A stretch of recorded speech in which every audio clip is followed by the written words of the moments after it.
Here's some of the stories trending this week at NASA.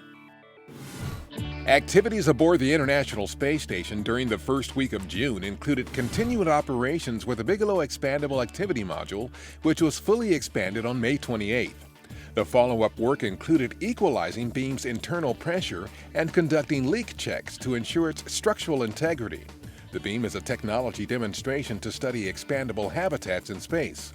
When it's safe to do so, NASA's Jeff Williams will open the hatch and be the first to enter the inflatable experimental habitat. At more than 13 feet long and about 10.5 feet in diameter, the module adds about 565 cubic feet of habitable volume to the station. Meanwhile, the station crew talked with Facebook founder and CEO Mark Zuckerberg on June 1st during an Earth to Space Facebook Live video call seen on NASA's Facebook page. NASA astronauts Tim Kopra and Jeff Williams and ESA's Tim Peake answered questions from Zuckerberg submitted by social media followers on NASA's Facebook page. On May 31st at NASA's Wallops Flight Facility in Virginia, the upgraded dual RD-181 engines of an orbital ATK Antares rocket were fired at 100% power for 30 seconds as the rocket sat at the Mid-Atlantic Regional Spaceport's Pad 0A. The so-called hot fire test is a key milestone for Antares and Pad 0A to demonstrate the first stage of the rocket and the launch pad are ready for upcoming flights. Antares and Pad 0A have not been used for a launch since a 2014 mishap. Orbital ATK anticipates using Antares to launch a Cygnus cargo spacecraft to the International Space Station this summer.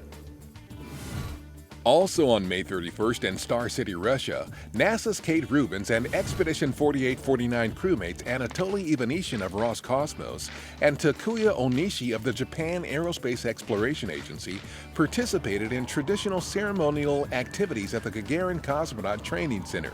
The trio is scheduled to launch June 24th from the Baikonur Cosmodrome in Kazakhstan for a 4-month mission on the station.